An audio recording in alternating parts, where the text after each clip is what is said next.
Welcome to Woodlake Lutheran's Godly Play.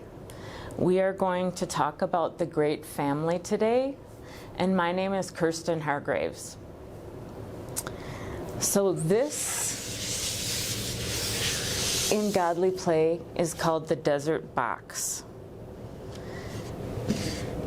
And I'm going to take the lid off.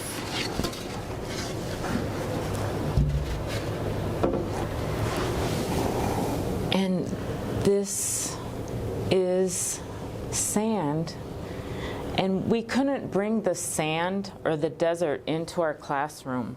So we have the desert box, which will be the desert for our story today.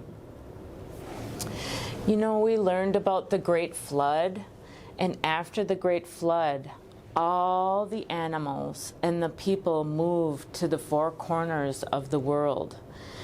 And they gathered in small villages and small cities, and then larger cities developed. But the desert where our story takes place was a very dangerous place to be. The desert was a place that was very hot, and the sun could scorch and burn. And then at night, the desert would get so cold.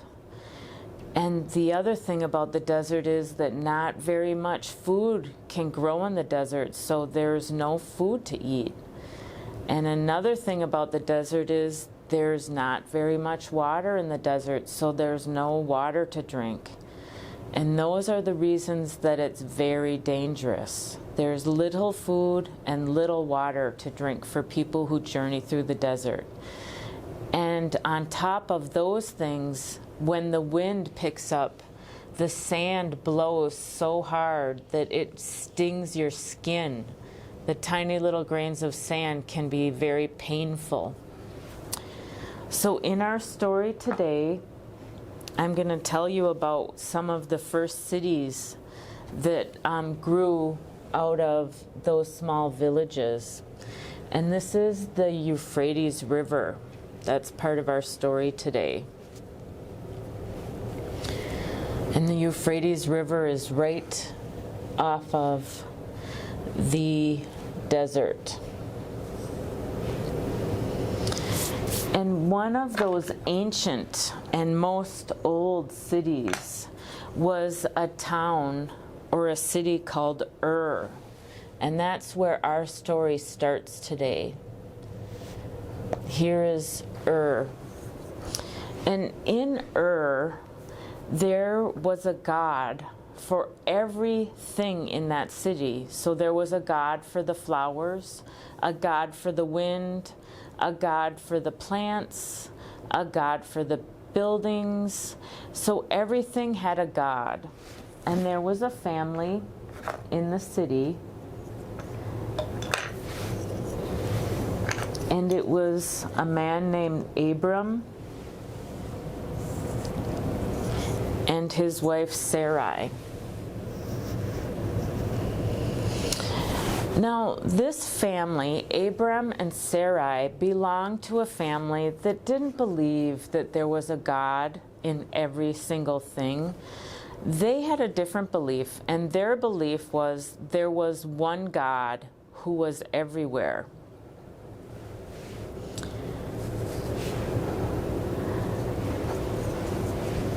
This is another ancient city called Haran.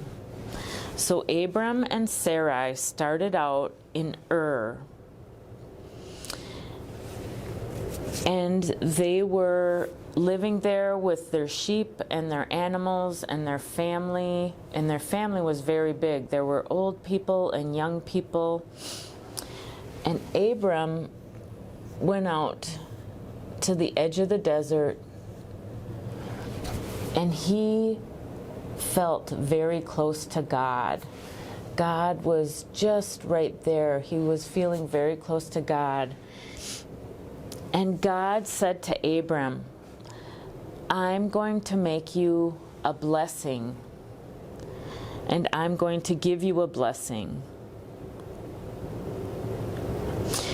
And And when Abram returned from that time with God, he realized that God wanted him to move his whole family from Ur to Haran. So Abram and Sarai walked along the Euphrates River many days and many nights to get to this next city, Haran. And every night they had to stop and feed their animals because they traveled with all of their animals, all of their sheep. They had to have tents put up for all of the people that they were traveling with, and then they had to make the food that they would eat. And in the morning they would take all of that down and start to travel again. So they traveled from Ur to Haran. And it took a long time, and they had a very large group with them. And when they were well on their journey, they were wondering, you know, where is this city that we're walking to? Where are we going? And pretty soon they started to see travelers from Haran coming down the journey of the Euphrates River to meet them, so that they knew that they were getting very close. And they kept journeying to Haran.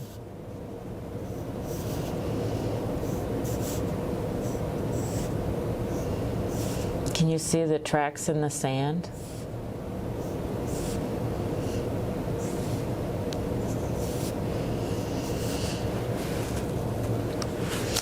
So they were in Haran for a while, and Abram went out into the desert again. And he was on the edge of the desert, and he had another time with God where he felt just like God was right next to him. And he looked up into the skies, and he saw all of the stars, and he felt very close to God. And he understood that God was going to bless Abram and his wife Sarai. And he was going to, he understood that God wanted them to move from Haran down to another city. And so they were going to go on another big journey. But this time they had no river to follow, and they had no water that they would be near, because they were going to be traveling down through the desert. And it was a lot more dangerous traveling through the desert. And as they were traveling, they were going to a city called Canaan. And as they were traveling, Abram stopped at a place that had a big mountain, and it was a place called Shechem. And Abram climbed up on top of this mountain, and he prayed to God, and God was close to Abram. So when he came down, he built an altar to God at Shechem. And then they continued on their journey. And pretty soon they got to another place. And this one, Abram did another time of prayer with God. And so he built another altar there. And this was at a place called Bethel. And they were still journeying.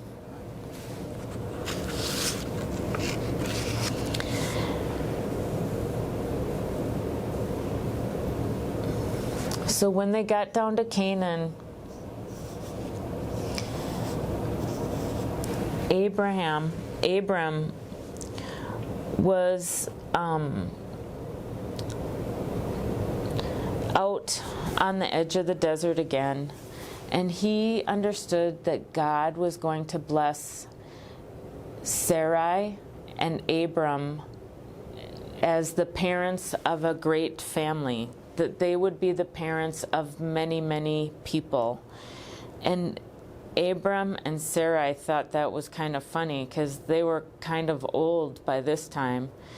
And so God gave Abram that promise, and as a sign of that promise, he said to Abram, "Now you will be called Abraham, and your wife Sarai will be called Sarah."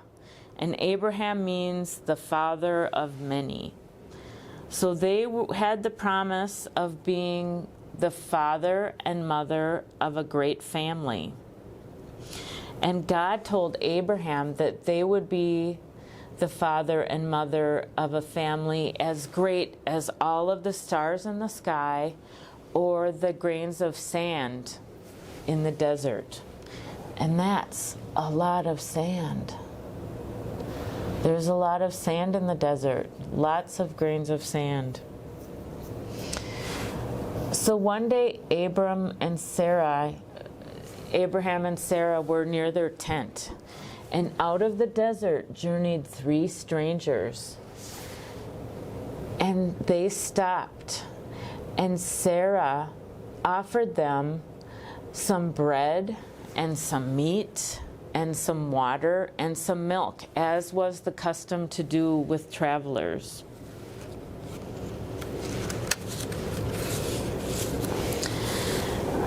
Now, these 3 strangers were very mysterious, and they were talking to Abraham, and Sarah was behind the tent listening.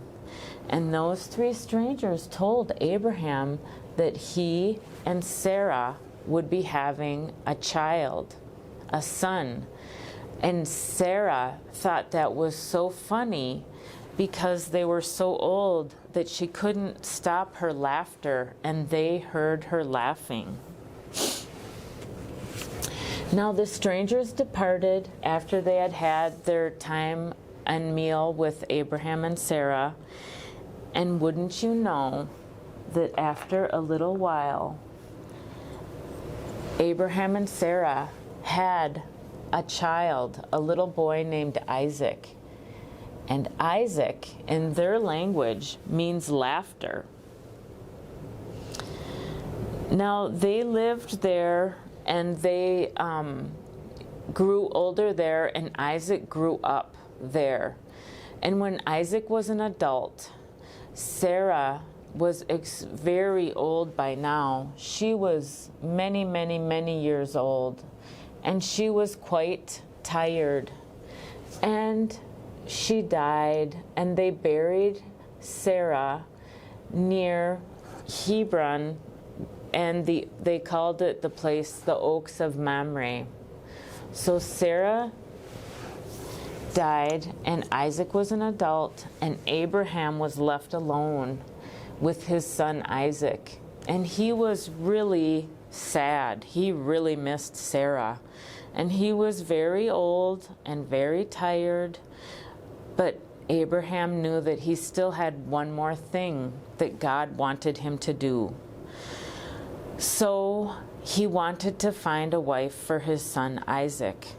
And Abraham sent his most trusted servants to go back to the place of Haran, near Haran, to find a wife for Isaac. And the trusted servant went all the way through the desert, past Bethel, past Shechem, to a place near Haran, and he found a well, and he was watering his crops. And a woman was near the well, and she was very gracious, and she was very courageous, and she was very kind, and she was very hospitable to this person that Abraham sent to find Isaac a wife. And she offered and helped him feed his flocks, and she offered him hospitality. And this trusted servant knew that Rebekah would make a great wife for Isaac. And so he asked Rebekah, and he told Rebekah about Abraham and Isaac. And she did want to go be Isaac's wife.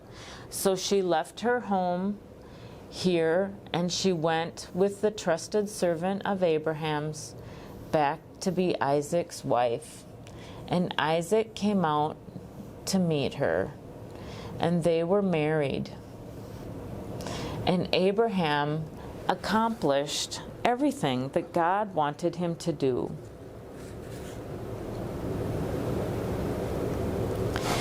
He was very old, and he was missing Sarah, and he had done everything that he accomplished. And Abraham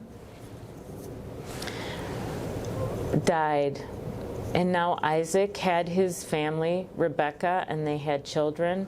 And Abraham was buried back with Sarah in a cave near the oaks of Mamre. Now, Isaac and Rebekah had children, and their children had children, and those children had children. And that continued on and on until those children had your grandparents. And your grandparents had your parents. And your parents had you. Now we are all part of this great family that was started with Abraham and Sarah. I wonder, what do you think was the best part of this story?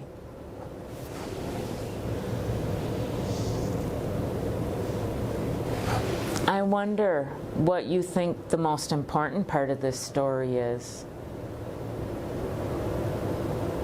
Thank you.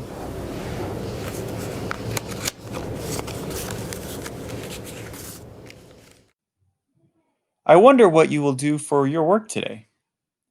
Perhaps you will make a drawing, or play with Play-Doh, or write a story.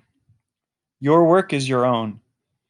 If you want, you can send a picture to Pastor Neil when you're done. Hope you have a great day.